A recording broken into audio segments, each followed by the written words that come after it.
¿Ahora sí? Supongo, no sé. Estoy pensando que quizás mi distancia hasta el micrófono puede estar muy lejos tu distancia, pero tú te puedes monitorear. Yo todo este rato no he tenido ningún problema. La cosa es que igual me muevo harto y voy a terminar hablando así. Hola, soy Pacheco. Ya, pues si estáis ahí hablando bien, pues. Lo que pasa... Tú eres el 1 y yo soy el 2. Lo que pasa es que cuando uno está muy cerca del micrófono... No sé, yo no tengo ese problema. No, que tú tenías un filtro ya. De primera categoría. Bro. Ya vamos, y dice, vamos a hablar hoy día de la construcción de la realidad, ¿ya? ¿Cómo la construcción de la realidad? ¿De la construcción o de la percepción? La percepción de la realidad, ¿ya? Vamos a hablar de la percepción de la realidad. ¿Cómo la realidad? De la significancia, no sé, o de la realidad en todos sus aspectos, ¿no? Así, no, ¿Cómo se puede percibir la realidad? Pero también cómo se construye la realidad a partir de algunos términos específicos que vamos a ir repasando acá junto al señor Escuje respecto a cómo se construye la realidad. Ya, oye, no menos de una hora. No, ya, sí. Te digo, 40 minutos fue muy poco. Bueno, 8 a 12 entonces yo voy a estar ahí terminando ya. 1, 2, 3 y ya. Hola, soy el señor Pacheco y vengo del mundo de la psicología. Hola, soy el señor Escuje y vengo del mundo de la ingeniería. Buenas tardes, señor Escuje. ¿Cómo está usted? Estoy bien, gracias. Un poquito acalorado, así es que me abrigué mucho y entré a un recinto cerrado y mis 3 capas de ropa me dejaron...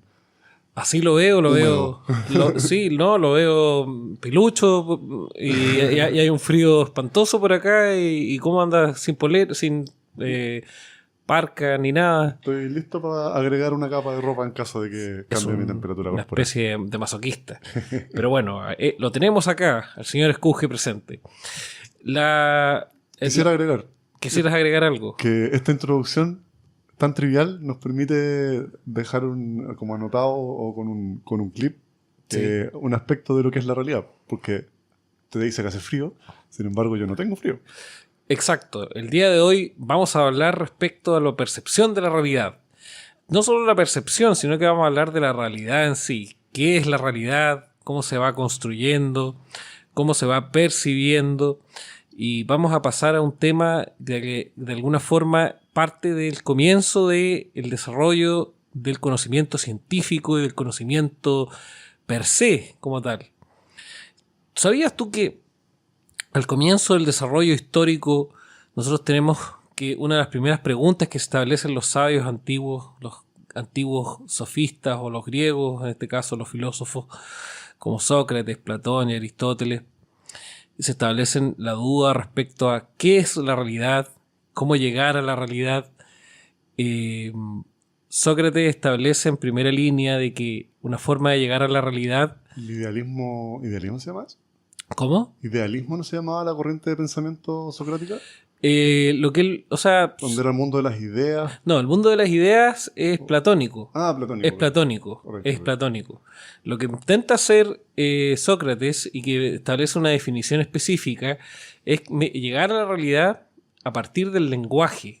El lenguaje y la interacción lingüística y la interacción dialógica es lo que nos permite llegar a una concepción y establecer una idea o no una idea, sino que una realidad y un acercamiento a la verdad. ¿Como una especie de experiencia de la realidad? Fíjate que la experiencia de la realidad pasa un poco después, porque después en Platón nosotros nos encontramos con una cercanía respecto a lo que tiene que ver con las ideas perfectas que presenta cada persona respecto a conceptos del mundo que representarían la realidad, ¿ya? Esas son las ideas platónicas. Platón sigue a Sócrates. Posteriormente en Aristóteles nosotros encontramos que la experiencia es lo que nos lleva a un acercamiento de la realidad, ¿ya? Aristóteles es el primero que tiene este acercamiento más científico, a diferencia de Platón y Sócrates, que ya no lo tenían de esta manera. En este caso tenemos una construcción de tres personas y durante la filosofía y la epistemología se va construyendo de manera más profunda y lo vamos a ir hablando acá cómo se va construyendo el principio de realidad. Pero aquí tenemos tres visiones diferentes que de alguna manera se complementan. ¿Cómo lo ves tú el principio de la realidad, la percepción de la realidad? Mira, me recuerdo una charla muy interesante que vi en TED. Uh-huh. Y no sé cuál era el trasfondo académico de la persona que dio la charla, pero hizo una comparación metafórica bastante interesante de que, bueno, evolutivamente nosotros no estamos hechos para percibir la realidad de la forma más completa posible. Nosotros estamos, la evolución lo que va seleccionando es lo que es más apto. Uh-huh. O sea, y daba un ejemplo que no lo voy a poder olvidar. Es un escarabajo australiano, si no me equivoco, que tiene una percepción de realidad tan resumida o sintetizada que su algoritmo para encontrar su pareja ideal, la hembra ideal de la especie, Uh-huh. Se vio confundido por el envase de vidrio de una marca muy popular de cerveza. ¿Ya? Que era grande, brillante, de un color muy indicador de fertilidad. Entonces era una super hembra, ¿cachai? Parecido a lo que era... Ah, ok. Perfecto. Entonces la botella era la hembra perfecta. Entonces tú dejabas una botella botada y cualquier escarabajo que la veía la trataba de montar para reproducirse con la mejor hembra que se había encontrado en su vida. ¿Y eso cómo lo asociamos con la realidad, por ejemplo? Y estuvieron al borde de la extinción. Entonces tuvieron que hacer toda una campaña por erradicar esas botellas. Claro. Porque lamentablemente todo el ciclo evolutivo de ese escarabajo se vio coartado o interrumpido por el avance humano que es disruptivo. Seguro. ¿Ya? Y ahora nosotros, en ciertas maneras, nos estamos haciendo lo mismo a nosotros mismos. O sea, como especie nos estamos haciendo lo mismo en varios aspectos. Uh-huh. Estamos, en cierta, ¿cómo se dice? Raptando ciertos como indicadores de éxito uh-huh. y los estamos manipulando para hacer cosas que se vean más atractivas. Por ejemplo, el maquillaje. Es una cosa que, a pesar de que ciertos animales avanzados usan ciertos tipos de maquillaje o de joyería, cosas así como símbolos de estatus, pero ese tipo de cosas, entonces a lo que iba yo, que la percepción de la realidad, vista desde el punto reproductivo del imperativo genético, es algo muy importante, pero también hay que considerar que ese imperativo genético no está sintonizado con la verdadera realidad, por decirlo así. Considerando la verdadera realidad, la realidad que te permite, bajo cualquier circunstancia, tener éxito en tu existencia y en la subsistencia de tu especie. ¿Y cómo podríamos, porque tú dices la verdadera realidad, y yo al principio tomaba tres grandes pensadores que yo creo que a la larga no se pudieron poner de acuerdo o no pudieron llegar a un consenso en cuanto a definir lo que era la verdadera realidad. Porque en definitiva, cuando uno se asocia a la propuesta más darwiniana que tú estableces de la realidad como un proceso de evolutivo, Uh-huh. estamos dejando de lado también la realidad intersubjetiva o subjetiva meramente tal, porque si tú te fijas, más allá de un proceso reproductivo que por el cual sea comprendida la realidad, que es una de las áreas de la realidad, Uh-huh. específicamente el reproducirse y el llevar a cabo, el poder procrear para poder hacer subsistir la especie, tenemos muchas otras facetas nosotros, ¿no? Tenemos evidentemente también el componente intrínseco que nos hace y que nos diferencia de miembros de nuestra propia especie y que nos hace seres únicos. Ahí tenemos mucho de lo que nos plantea, por ejemplo, Immanuel Kant, famoso filósofo, de hecho uno de los más grandes filósofos y renovadores de la filosofía de la historia, uh-huh. que es quien da pie a una visión de carácter constructivista, es decir, yo voy generando a partir de mi percepción particular dimensiones de la realidad y percepciones de la realidad que me permiten ir incorporándome de cierta forma e ir comprendiendo el mundo de acuerdo a cómo yo puedo ir interpretando las cosas. Entonces, ¿cómo podríamos definir una realidad? Y aquí esto te lo planteo incluso como una posibilidad de debate.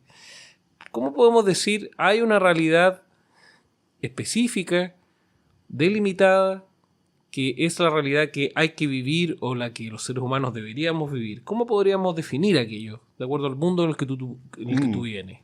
Mira, la verdad es que del mundo en el que del mundo del que yo vengo, Sí. Se maneja casi universalmente en las ciencias duras una teoría que desarrolló Planck. No me acuerdo el nombre de Planck. Uy, me diera mi profe. Uh-huh.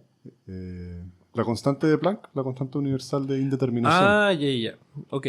Que tiene que ver con la mecánica cuántica. Ya. Pero el principio filosófico o metafísico que hay detrás de la constante de Planck, Sí. refrescante. Agua. Podríamos pedirle al fabricante que nos auspicie el video. Sí, porque fue justo en su momento preciso, disculpa. Sí. ¿En qué estaba? Estabas en Planck. Planck. Sí. Bueno, lo que establece esto es que hay un nivel de precisión con el cual uno puede medir a ver, las partículas tienen dos propiedades principales, su posición y su velocidad. Tú vas a los hechos atómicos de los eventos. Después extrapolamos eso a los otros aspectos de la realidad, pero partamos desde la teoría pura. Las partículas subatómicas, o sea, todas las partículas en realidad, tienen dos aspectos principales, su posición y su velocidad. Sí. El tema es que el universo está pixelado.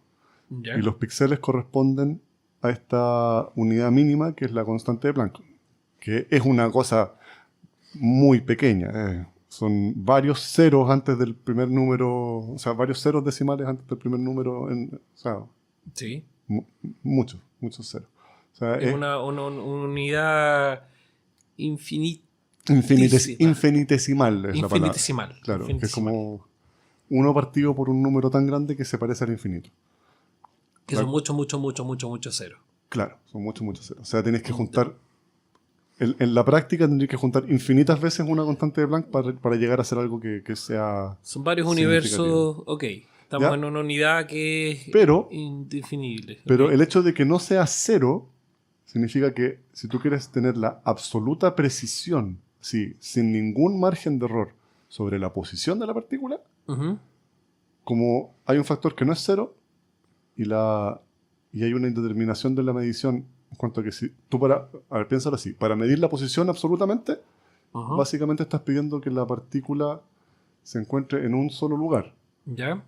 Pero al estar en un solo lugar, no sabes cómo viene moviéndose, porque la estás midiendo tan puntualmente en un lugar que no sabes la razón con la que va cambiando de lugar, que vendría a ser la velocidad. Seguro. Entonces, al establecer con absoluta certeza su posición, pierdes toda certeza sobre su velocidad. Entonces podría estar viajando a cualquier velocidad entre la velocidad de la luz en negativo hasta positivo. O sea, tenéis todo el espectro de la velocidad posible para esa partícula al momento de saber exactamente su posición y viceversa.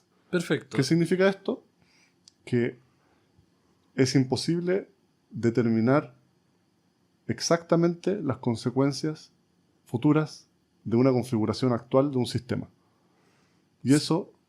Y también establece que cuando uno realiza una medición sobre algo, interfiere sobre su proceso natural. Sí, seguro. Desde la impredictibilidad de los sistemas funcionales, que podemos ir hablando desde la teoría de Ludwig von Bertalanffy, bien nos vamos a ir centrando en el mismo concepto que tú estás refiriendo. Y desde esa perspectiva, ¿cómo podríamos establecer de que el ser humano tiene que vivir cierto concepto o cierta realidad en particular?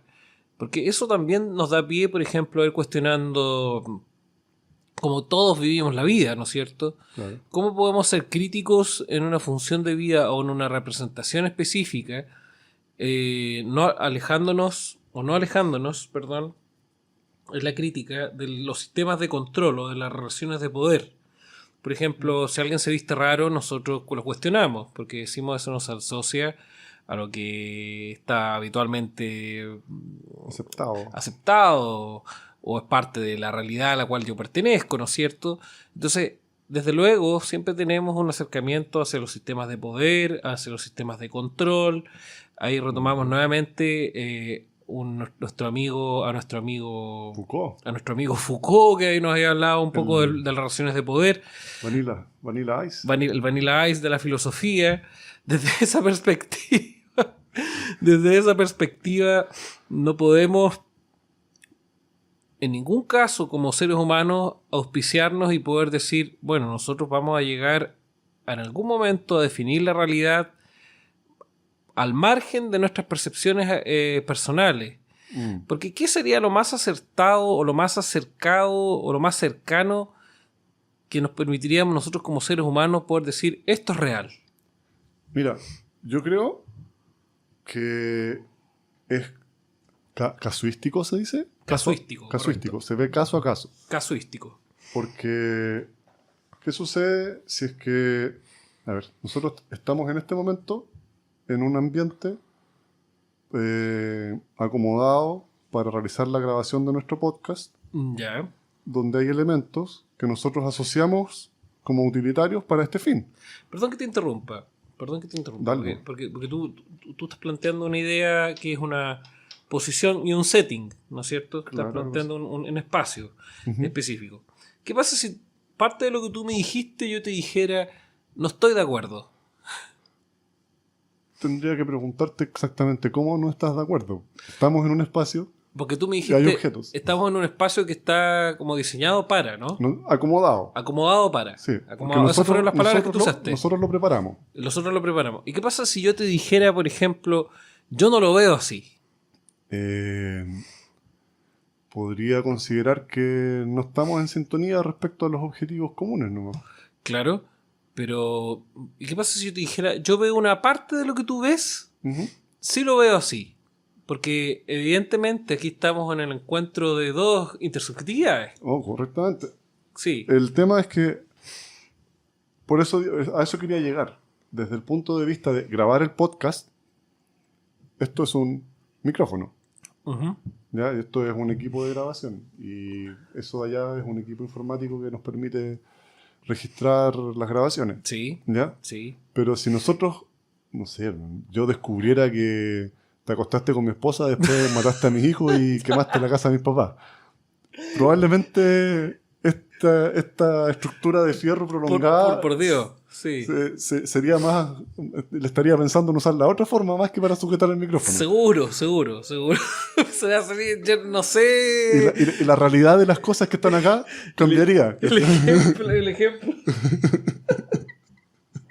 Un ejemplo dramático y que va a un tema ya que supera toda casuística y posibilidad. No supera toda posibilidad humana, porque eso puede pasar. Pero sería inverosímil que lo hiciera. Pues, o ya algo más probable. Alguien entra intempestivamente por la puerta y resulta ser un extraño violento. Sí. O un animal feroz. Tomaríamos las cosas que podemos para mantenerlo a raya. Porque tú estabas hablando ahora de los simbolismos, ¿no? De cómo nosotros podemos establecer cierta simbología específica respecto a las cosas y le podemos dar forma a las cosas, ¿no es cierto? Desde una perspectiva personal. Pero yo te pongo un ejemplo más sencillo. Ya, no. Por ejemplo, este equipo informático que estamos utilizando, que es este computador, ¿no es cierto?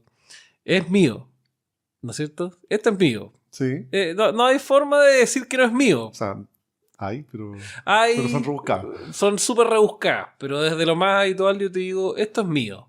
Sí, ¿estamos de acuerdo? Estamos de acuerdo, sí, claro. yo estoy de acuerdo que eso es tuyo y que mucho de lo que está acá es tuyo. Pero el equipo que es el computador es mío.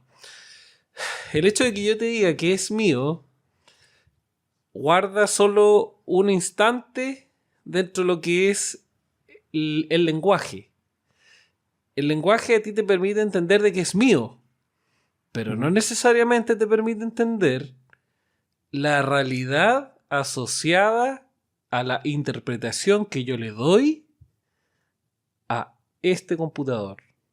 Claro. Es decir, tú no puedes lograr interpretar o puedes llegar a comprender de cierta forma, quizás de cierta forma comprender cómo yo visualizo este computador y cómo yo visualizo las cosas que hay dentro de esta casa.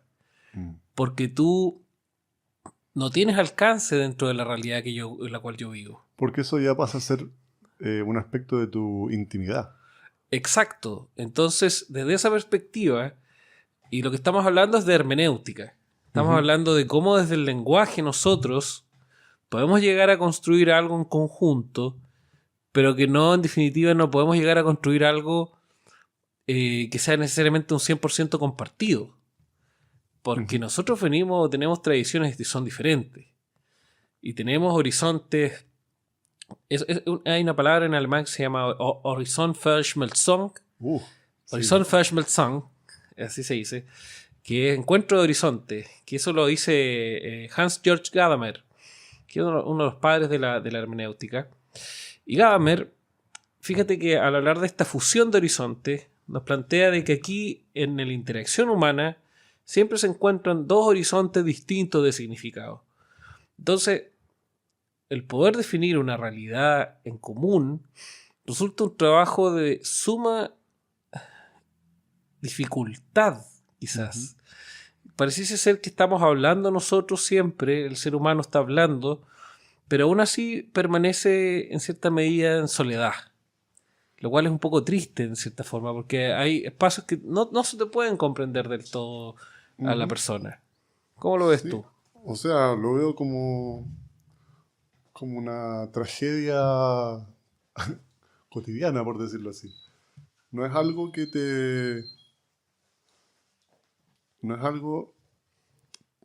te prohíba experimentar la vida en forma completa. Es algo que simplemente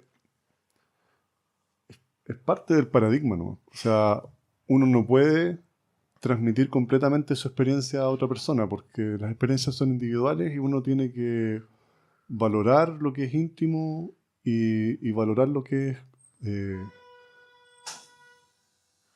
único lo también. que es comunitario, también quería decir. Sí. Y también valorar, evidentemente, todo lo que viene de la parte de la particularidad. Porque si estamos en una posición confrontacional, por ejemplo, en la cual vamos a intentar imponernos distintas verdades o distintas realidades, ahí vamos a llegar a un punto en el cual evidentemente no hay forma. Y eso en el diario vivir o en lo habitual se enmarca, por ejemplo, en encontrar dos puntos de vista. Algo muy sencillo como eso. Encontrar dos puntos de vista diferentes. ¿Sí? Ahora nosotros podemos llegar a cierta especie de contrato. Correcto. O sea, algo así como un acuerdo. Un acuerdo, incluso un desacuerdo, pero un desacuerdo, no es cultural, la verdad, es un desacuerdo civilizado. Un desacuerdo civilizado. ¿Y cómo lo concretaríamos ese desacuerdo civilizado? Por ejemplo, de poder llegar y decir, y poder comprender a la larga, sabes que nosotros no tenemos esta misma percepción de la realidad. ¿Cómo podemos llegar a eso? ¿Cómo crees tú? Primero que todo, deberíamos ambos aceptar que no existe una única interpretación de la realidad y que juzgar el valor de una cierta interpretación es tan difícil, tan complejo, incluso subjetivo, que tenemos que trabajar en un margen, en un área de indeterminación que ciertamente hace más complejas las relaciones, pero que también las hace más valiosas, porque si todo estuviera determinado, no habría espacio para la libertad individual. Creo que parece que me gusta la palabra que usas tú, que tiene que ver con indeterminación. De hecho, pareciese ser que en algún momento nosotros hablamos de indeterminación de la traducción. Hablamos de la indeterminación de la traducción. Hablamos en el capítulo 2 exactamente de la indeterminación de la traducción de Kurt de Quine, del Gabagay. Exactamente. Sí, del Gabagay. Entonces, si no sabe lo que es la indeterminación de traducción, Vea el capítulo Escucha el capítulo, véalo. 2. Escúchelo. O puede verlo también pues, Puede en verlo, está en YouTube. YouTube. En YouTube. Tiene unas imágenes bien entretenidas. Sí, vea el capítulo 2. Vea y escucha el capítulo 2. Cuando llegamos a esa vorágine de la indeterminación, hablamos de traducción, hablamos de contrato, hablamos de ponernos de acuerdo, hablamos de lenguaje.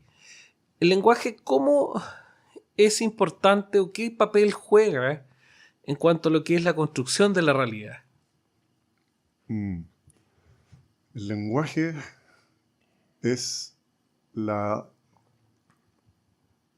A ver, el lenguaje es la herramienta principal para tomar acuerdo con otro.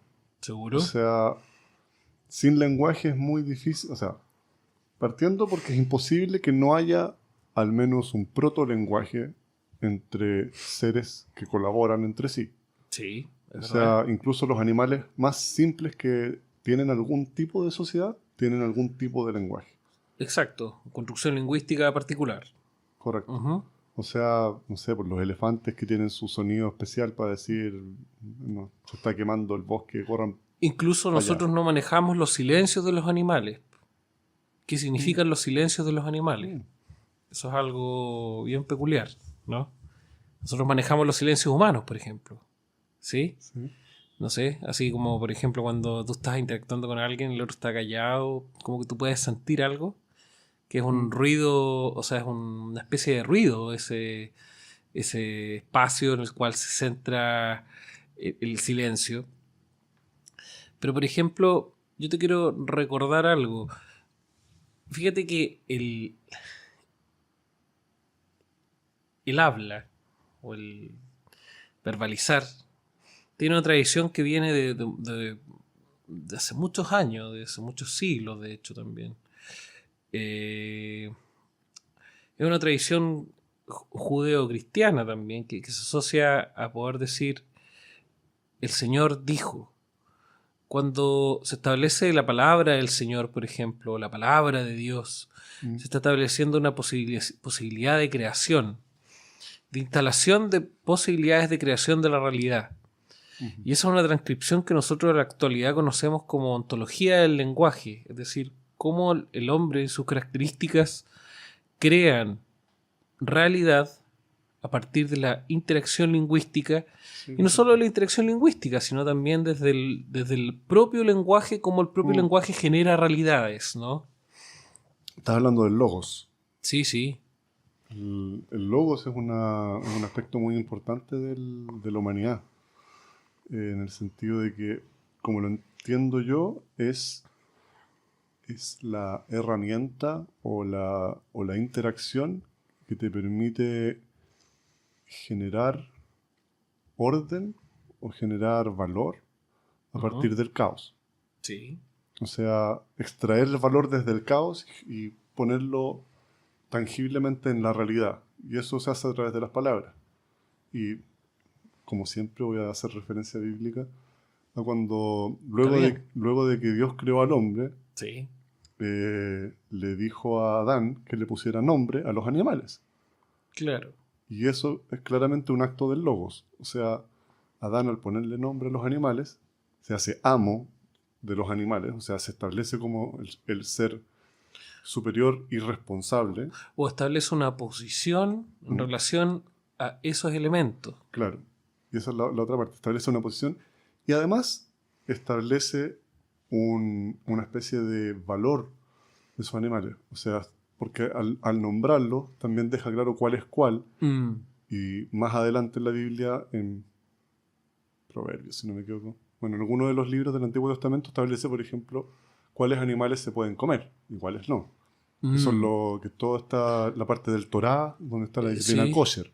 Es una especie de organización, en este caso vital, que permite poder establecer una concepción de la realidad particular, ¿no? Fíjate que la realidad particular siempre tiene eventos asociados a lo que tú planteas, porque de hecho cuando uno simplemente, y desde ahí podemos utilizar el lenguaje, por ejemplo yo ahora estoy mirando un guante, estoy tocando un guante. Yo al llamarlo guante, lo llamo guante y también establezco características particulares del guante a partir de del contacto que tengo. Fíjate que no solo el lenguaje aquí está jugando un papel importante, están jugando también los sentidos, está jugando también mi cuerpo. ¿Y la experiencia? Mi experiencia también, exactamente. No sé si viste Alien Resurrection. Sí, pero es una película tan penquita que... Sí. Hay una escena Sí, donde la psicóloga le está mostrando tarjetas con fotos, ¿Allá? con imágenes de objetos y conceptos. No me acuerdo de esa No sé, escena, ¿ya? árbol, casa, cosas así. Sí. Como esas tarjetas, está haciendo un test psicológico. Y le muestra una, justamente un par de guantes. Ujú. Y la teniente Ripley, el clon de la teniente Ripley, Mm. dice manos. Y la psicóloga la corrige y dice, no, son guantes. Y yo un momento que la miré fue como, es tan sutil la diferencia, pero al final no es tan sutil. Po. No, Y efectivamente. justamente tiene que ver con la experiencia, porque sin experiencia, un guante es una mano. La guantabilidad asociada a la teniente Ripley en cuanto a lo que es el guante del guante de los guantes se asocia a la mano. Claro. Entonces ella está buscando asociación Sí. en la experiencia. Claro, ella asoció, como tenía una experiencia tan básica, porque era un clon así a medio terminar, por decirlo así, no tenía bien recuperadas las memorias de la teniente Ripley. Sí, Entonces asoció como desde lo básico. Ella vio una forma de mano y dijo mano, pero no era una mano. pero por ejemplo, si yo te mostrara un cinturón, yo tengo un cinturón acá, y si tú tuvieras una experiencia negativa con el cinturón, ¿a qué asociarías el cinturón? Claro, podría asociarlo, por ejemplo, a castigo. Exactamente. No, también lo podría asociar a placer si tuviera alguna... Exactamente. Exactamente. Ahí tú te fijas de que efectivamente la esencia de los objetos y el nombre que nosotros les damos tiene impregnado un significado oculto en el cual es importante poder, y sobre todo en la interacción humana, nosotros a veces no percibimos ese significado oculto que puede tener una relación específica o particular. Las palabras tienen una potencia tremenda en lo que es la conformación de la realidad. No solo en lo nominal, sino en los mensajes ocultos que guardan. Sí, sí, correcto. O sea, pensando en el mismo guante. Un guante para un soldado, o sea, un soldado alemán en campaña en Rusia durante la Segunda Guerra Mundial, que se le están cayendo los dedos a pedazos, tiene un significado distinto que para nosotros conversando acá sobre el significado del guante. Seguro. Y eso tiene que ver también, si tú te fijas bien, respecto a todas las situaciones sociales en las cuales nosotros estamos inmersos, que pareciese ser de que, pese a que somos una masa pensante en la actualidad, que estamos rodeados de tecnología, que estamos rodeados de redes sociales, etcétera, pareciese ser de que nosotros deberíamos tener una mayor unión. Pero ¿cómo podemos diferenciarnos y podemos diferenciar esta concepción de realidad en un mundo en el cual castiga la diferencia y exige una igualdad en el ser humano? ¿Cómo podemos priorizar aquella situación? Porque ahí surge una pregunta. Las múltiples realidades o los microversos, eso lo llamaba así Maturana, los microversos o los multiversos que surgen, perdón, los multiversos es la palabra, que surgen a partir de las propias experiencias de realidad o construcciones de realidad de cada sujeto, de cada individuo. ¿Cómo pueden tener un asidero en el mundo actual si en la actualidad se castiga lo multiversal, por ejemplo? Complicado el tema. A ver, primero quería decir... me pones en aprieto, señor Pacheco. Es difícil porque no hay respuesta muy acertada. No, o sea, yo primero quiero partir diciendo que no creo que haya una realidad completamente tangible y lo asocio con la disciplina de la cábala judía, en cierta manera, que ellos decían, Dios es intangible e inalcanzable, lo único que podemos hacer es interactuar con los símbolos de Dios.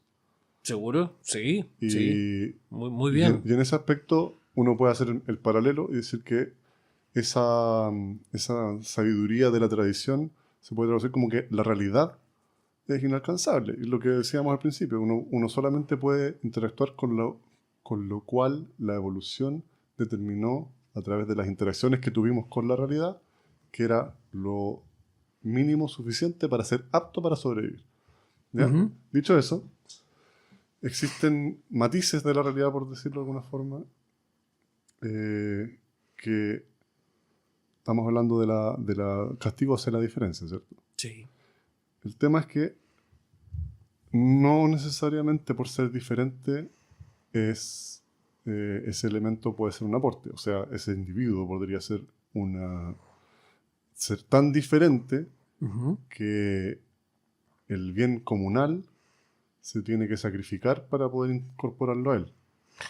Claro, pero ahí estamos hablando ya de comunidad, o sea, Sí. que tiene que ver con la alianza, y si la alianza no existe, por ejemplo, ¿cómo podemos generar nosotros como... Porque acuérdate que también hemos hablado en este podcast de cómo los seres humanos nos vamos volviendo cada vez más individualistas. Ujú. Pareciese que estamos dentro de una colmena bien organizada, o un enjambre bien organizado, pero dentro de ese enjambre hay colonias ¿Parceladas? parceladas es la palabra, bien parceladas, que no se tocan mucho entre ellas mismas. Entonces, cuando hay escaso contacto individual, o el contacto individual va haciéndose cada vez menor, Sí.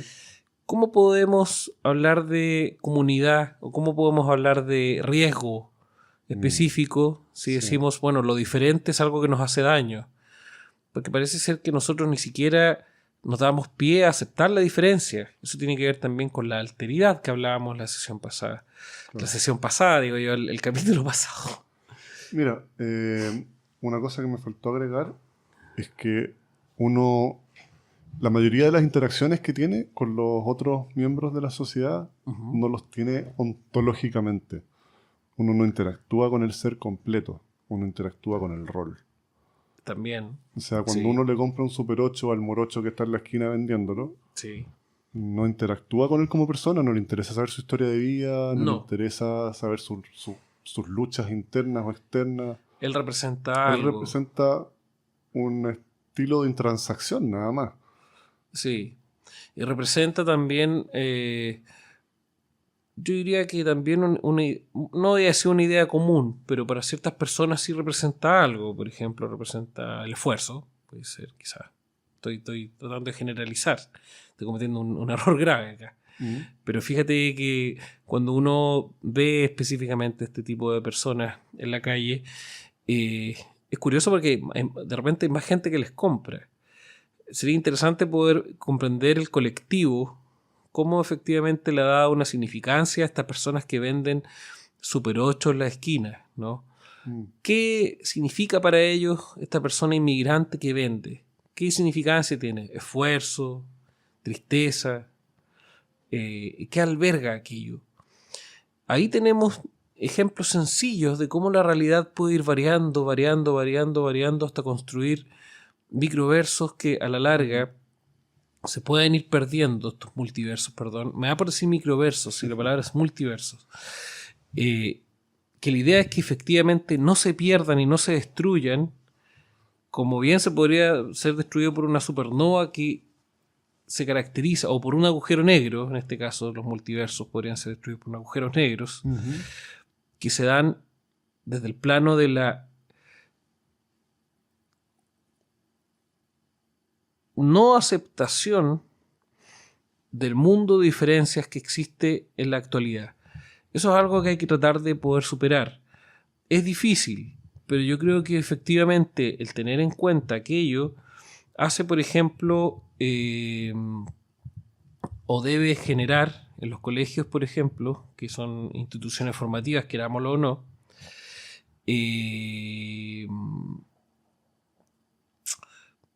espacios de interacción verbal, espacios de decir de demagogia, no, pero son espacios de interrelación que permitan poder llegar a acuerdos entre los estudiantes, en los espacios familiares propiciar también los discursos como medios de interacción, De esa forma podemos llegar a comprender o podemos llegar a establecer ciertas directrices o ciertas barreras específicas que nos permiten poder acercarnos al otro. No estableciendo parámetros de interacción lingüística, es muy difícil que podamos llegar, porque el lenguaje se ha visto reemplazado ahora por un lenguaje que es intangible, que es el lenguaje electrónico.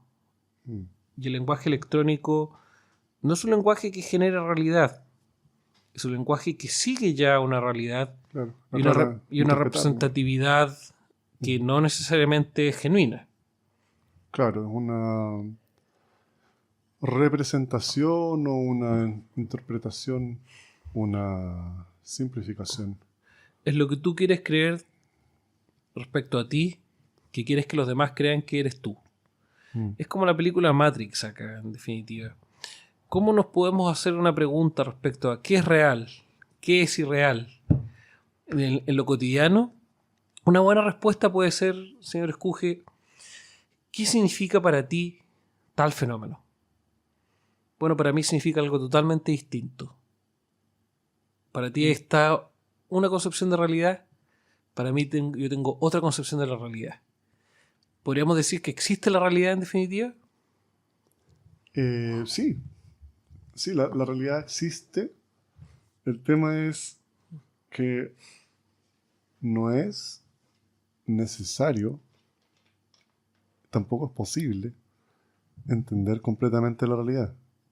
Creo que trabajar bajo esa premisa es mejor que intentar hacerse de una definición que finalmente es como buscar la ciudad dorada, no sé. Es una búsqueda incesante de un concepto inalcanzable. Nunca vamos a llegar a conceptos de realidad. Solo vamos a llegar a cercanías respecto a lo que puede ser la verdad, respecto a lo que puede ser la interacción lingüística, una posibilidad de espacios, de puntos en común, ¿no es cierto? Yo quiero recordar también las palabras de un filósofo antiguo, de Ludwig Wittgenstein, cuando él plantea en su segunda etapa los juegos del lenguaje. En los juegos del lenguaje, Wittgenstein expone las posibilidades que existen a partir de distintos roles o distintos juegos del lenguaje o de distintas interacciones lingüísticas de conformar distintos grupos o significados de realidad específicos. Wittgenstein lo que trataba de interpretar o lo que trataba de establecer era de decir de que en distintas culturas o en distintas sociedades pueden existir distintos conceptos de realidad. Esos conceptos de realidad se van a dar a partir de los juegos del lenguaje, de las interacciones que existen a partir de reglas específicas, dependiendo de las culturas, que van a definir su propia significancia de lo real. Wittgenstein siempre tuvo un interés en el estudio de lo lingüístico, ¿ya? Él decía que no existían problemas filosóficos, sino que existían problemas matemáticos, religiosos y lingüísticos, pero no reales problemas filosóficos. Los problemas filosóficos se dan en base a una incomprensión o falta de comprensión de lo lingüístico. Y fíjate que Wittgenstein puede ser que no estuviera tan equivocado, porque si nosotros hablamos acá de la comprensión de la realidad y cómo cada uno interpreta su propia realidad, la única forma de poder transferir esta realidad es mediante el lenguaje y mediante la falta de comprensión o la incomprensión de esa transferencia del lenguaje. Nosotros puede que no podamos llegar a puntos en común o puntos de encuentro. ¿Cómo lo ves tú? Yo lo veo como que el lenguaje es la herramienta y pasa a ser el plano sobre el cual se dibuja el diálogo. Sí. Entonces... y no solo el diálogo, sino que también... el monólogo.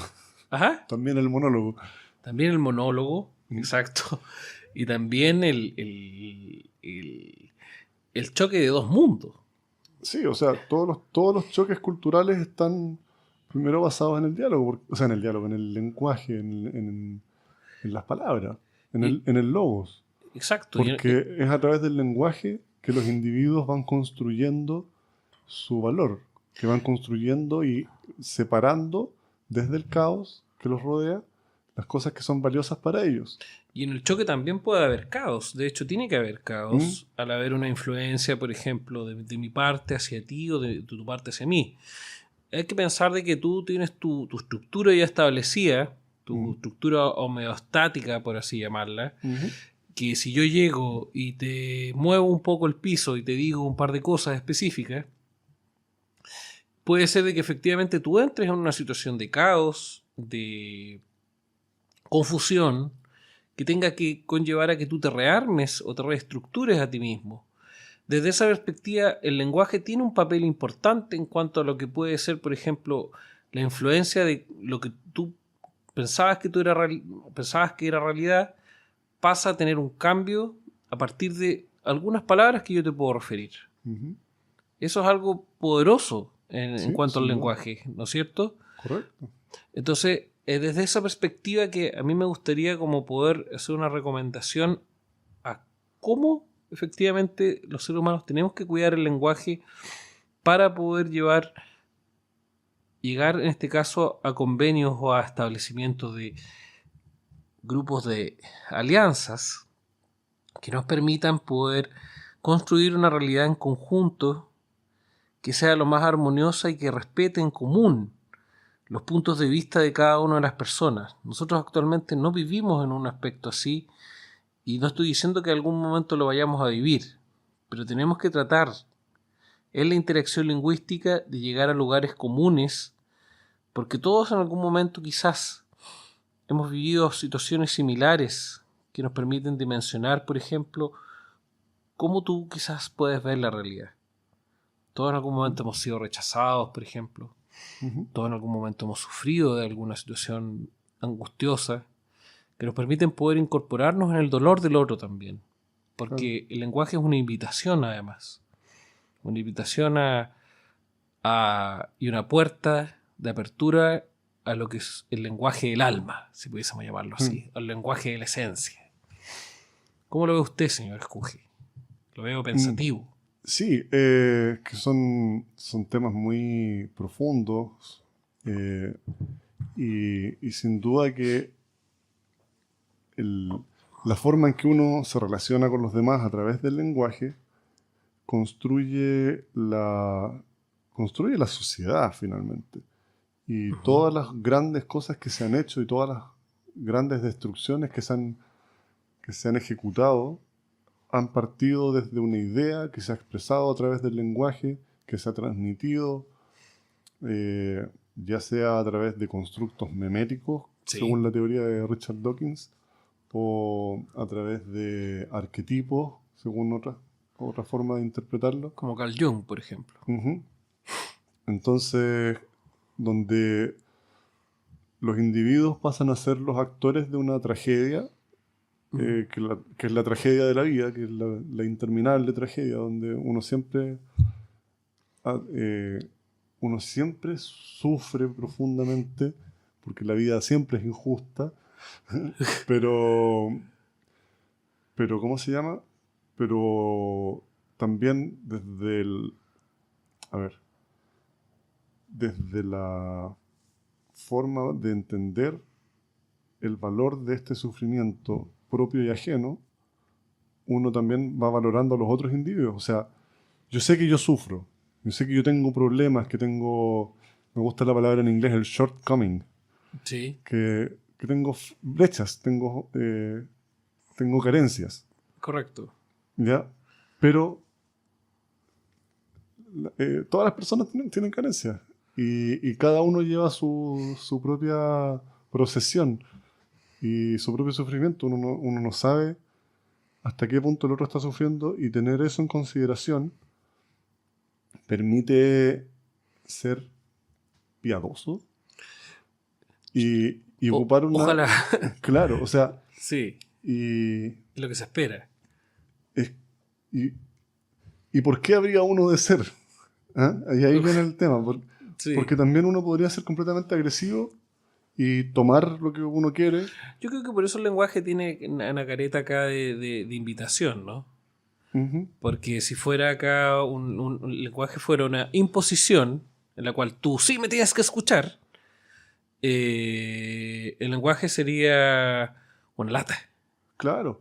Y considerando que las comunicaciones no parten ni siquiera desde el lenguaje, No, no, no. parten desde el reconocimiento mutuo. O sea, aunque sea a niveles muy básicos, uno primero tiene que darse cuenta de que hay un otro ahí. Claro, Y claro. desde ahí parte el lenguaje. O sea, uno no le habla al aire. De la autoridad, en definitiva. Ujú. Sí, pues, pero Seguro. uno no le habla al aire.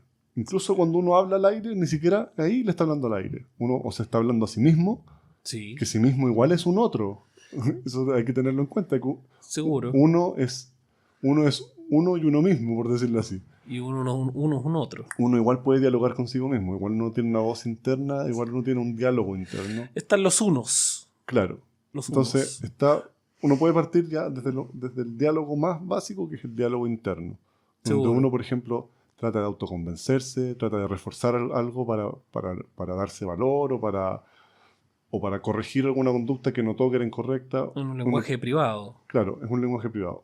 Y después, porque uno siempre se reconoce a sí mismo como estando presente. Pero también para entablar el diálogo con el otro, uno primero tiene que ver al otro. Después tiene que establecer como a través del lenguaje corporal o del lenguaje simple como oye, como hola, como me permite un minuto. Seguro. Uno usa lenguaje que no es un lenguaje que todavía lleve ninguna narrativa, sino que simplemente es el primer como tanteo para invitar al diálogo, que ahí es donde está la invitación. O sea, y desde ahí se empieza a construir el diálogo y recién ahí se empiezan a compartir las ideas.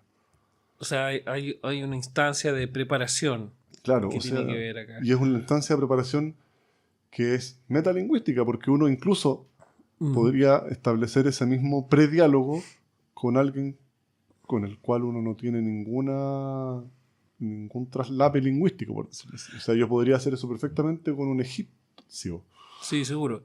Y es Y no curioso. hablo egipcio. Y es curioso como todo esto que estamos desagregando acá, que tú estás planteando, es preconsciente, ¿no? No tiene que ver con un acto que cada vez que uno va a hablar con alguien se ponga a cuestionar o se ponga a desarrollar este ejercicio, ¿no es cierto? Eso es algo que los niños hacen con absoluta naturalidad. Seguro, seguro, seguro. Y es un acto preconsciente que conlleva efectivamente un diálogo que no ocurre a partir de la palabra, pero que sí se da en relación a que pareciese que los seres humanos tenemos dentro de nuestro código genético, dentro de nuestro código específico, no lo sé, algo que nos hace hablarnos, pero que no necesariamente tiene que ver con algo fonético, sino que tiene que ver con algo que va mucho más allá, que de alguna manera nosotros mismos como seres humanos algo tenemos que decir de nosotros mismos y de los demás. Y que efectivamente eso que tenemos que decir, que muchas veces incluso no puede ser hablado, puede ser una representación propia de la realidad que nosotros construimos. ¿Tú quieres recomendar alguna lectura, señor Escuje, para esta semana? Para que alguien lo pueda leer. Si yo quisiera recomendar algo. ¿Sí? ¿Se te ocurre algo que recomendar? Yo tengo algunos títulos que quisiera recomendar y películas. Sí, película. Películas. Paprika, sí. Excelente. Que es el original Inception. Sí. El original Inception. Oye, qué buena película. Sí. Qué banda sonora más tripeada. Sí, es muy, muy, muy interesante. Entre ver Inception y Paprika, yo creo que Paprika es la alternativa. ¿Eh? Sí, Paprika la guía. Aparte que... Es una de las mejores películas de anime, sin duda alguna. Sí, ahí ¿cómo se llama? Se desarrolla mucho esta idea de la realidad contrastada con el ensueño. Sí, seguro. Que es algo que no tocamos mucho durante nuestro diálogo, el ensueño como... Hablamos del solipsismo anteriormente. Sí, pero el ensueño, queriendo decir que uno sueña. Sí, seguro. Y los sueños son, son en su propia sustancia, son reales. Son reales, pero ¿Hasta qué punto? ¿Hasta qué punto? ¿Qué parte de la realidad están representando? Entonces, eso es algo que lo dejamos un poco de lado. Sí, sí. Hablamos mucho de la realidad material y de la realidad social. De hecho, podríamos hablar un poco de los sueños. Yo creo que una realidad parte 2 Sí, o podríamos hablar de la realidad. Segunda parte. Sí, Podríamos hacer una realidad realidad segunda parte. ahondar sobre esos otros aspectos Sí, que no, seguro. no alcanzamos a tocar. Seguro. Bueno, sí, aparte de Páprica, la verdad es que no venía preparado con nada más. Yo quiero recomendar Serie Experiments Lane. Buenísimo, sí. Serie Experiments Lane para hablar un poquito también del concepto de realidad. Y el opening de esa serie es muy bueno. Sí. Na, na, na, na, na, na. Bueno, ese mismo, Sí. ese mismito, es diferente, suena diferente, Sí, sí, pero, sí. pero es así, Sí, va por ahí. BOA, un grupo coreano, si no me Sí, equivoco. veo Boa. ¿Boa? Es que no sé si es Boa o BOA. Sí, y es interesante esa serie, Sí. tiene mucho que aportar en distintos géneros, de cyberpunk, y es muy reflexiva. Quiero recomendar, Matrix, por supuesto, para poder hablar. Obvio. Dark City también quiero recomendar Sí, en cuanto a los principios de realidad o al concepto de realidad. Dentro de las lecturas quisiera recomendar las investigaciones filosóficas de Ludwig Wittgenstein para poder hacer una lectura. Crítica a la razón pura de Immanuel Kant, que quería hacer también como una recomendación. Y todo lo que tenga que ver con la percepción o la construcción de realidad desde los supuestos de Sócrates, Platón y Aristóteles, que quiero también establecer como una recomendación específica para esta semana. Y también, perdón, todavía no termino, Vale, ¿no? el libro llamado Construccionismo Social de Kenneth Gergen, que es un libro que nos va a orientar mucho respecto al rol del lenguaje y de la cultura en cuanto a lo que es la construcción de la realidad. Y yo quisiera que aprovecháramos estos 5 minutos como para tratar de acordarnos de más series, películas que tratan la realidad desde esta crítica, desde esta... Yo no sé si Evangelion en algún momento se da cuenta o se topa esos elementos. Evangelion Yo no me acuerdo. tiene un aspecto... Bueno, Evangelion fue una de las razones por las cuales yo llegué eventualmente a conocer la teología de la Cábala. Sí, sí, claro. Porque es un símbolo muy fuerte dentro de la serie, el Séfiro. Sí, sí, sí. Y el Séfiro es justamente la simbología de Dios que usa la Cábala con los 13 Séfiras. ¿Eran 13? Creo que son 13, no estoy seguro. Es un número impar. Sí. Eso tiene que ver con los textos del Mar Muerto. Sí, todo sí. Bueno, este tema. Neon Genesis Evangelion es el Evangelio del Nuevo Siglo. Sí. O sea, va por esa línea. Seki es Nuevo Siglo. También tiene que ver con filosofía asociada a la filosofía de Schopenhauer, por ejemplo, con el dilema del erizo. De hecho, hay un capítulo que se llama, creo que, Sí. el dilema del erizo. Hedgehog Dilemma, sí. Hedgehog Tiene Dilemma. hasta un Sí. tema en piano y en Eco. la banda sonora hay un tema que se llama El Dilema El dilema del erizo. Y hay varios elementos que se pueden ir hablando ahí. Sí.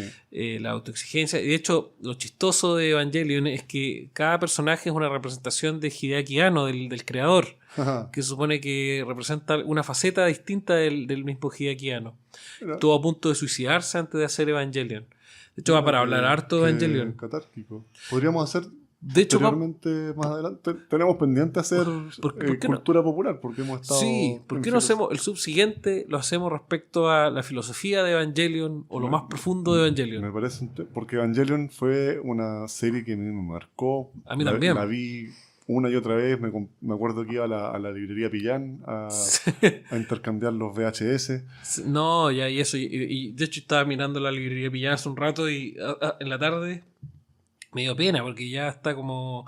No, ahora es como un antro de marihuaneros, ¿no? Ahora no es nada. Sí, no es ni librería, ya no tienen cómics. No tiene nada. No tiene nada. Sí. O sea, tiene unos libros del año de la... Claro.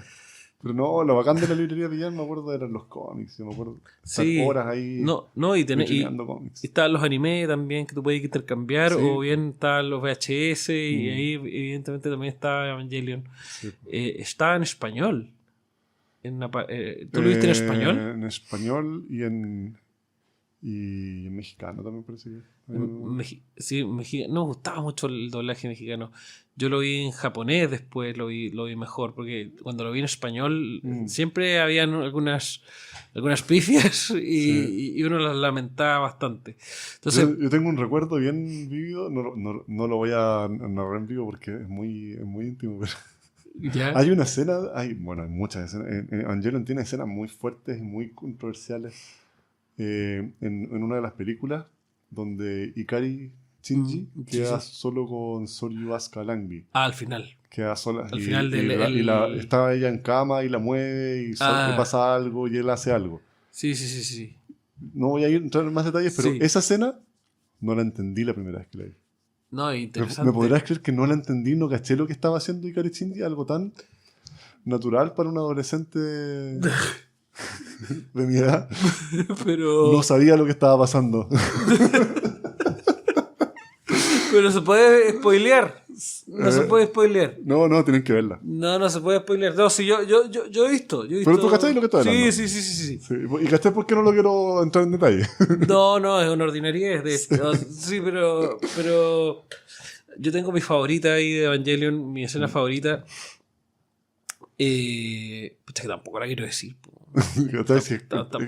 Tampoco la quiero decir porque no quiero anticipar ni nada, pero. Ya, no. Porque si digo, cago la serie, pues no puedo decir nada. Tiene que ver con Rei Ayanami, que para mí es el personaje que mueve la serie de una manera mucho más profunda. Pero tampoco quiero decir más, pues. No, dejémoslo ahí, si vamos a tener un capítulo entero para eso. Evangelion entonces va a llegar próximamente. ¿Qué le parece, señor? Me parece excelente. Excelente. No queda nada más, así como no se me ocurre nada. Ghost in the Shell, para que pueda verla también, por favor. Ghost in the Shell, correcto. Ghost in the Shell. O sea, sí, el concepto del alma y de la realidad también puede ser abordado en Ghost in the Shell. Sí. Ya, señor. En su remake gringo con... No. Ese sí que no. El remake gringo hay que evadirlo absolutamente. Yo no lo encontraba, ¿no? No, pero iba a hablar de... Eso es demasiado. Y esta película que tocaba conceptos similares donde actúa Johnny Depp. ¿Johnny Depp? Johnny Depp que se mete dentro de... Sí, que el mismo concepto. Es nueva, se llama... Se me olvidó. Trascendencia. Trascendencia, esa es. Trascendencia. Sí, no la he visto. Mira, no es una excelente película, pero no es tan mala. Pero, ok. Sí, porque Johnny Depp, bueno, ahí ha tenido... Mira, mejor de lo que esperaba. Esperaba un bodrio y vi una película categoría B. Sí, porque estaba medio Dale, Johnny Depp ahí. Sí. Hace papeles demasiado extraños. Yo no lo entiendo, no sé para dónde va. Sí. Bueno, para el próximo capítulo de Realidad, parte 2, vamos a venir con más bibliografía. Seguro. Realidad, parte 2. Y después viene el de Evangelion. Excelente. Me prepararé. Bueno, que le vaya bien, señor. Muchas gracias, señor Pacheco. Éxito, que esté muy bien. Cuídese mucho. Adiós.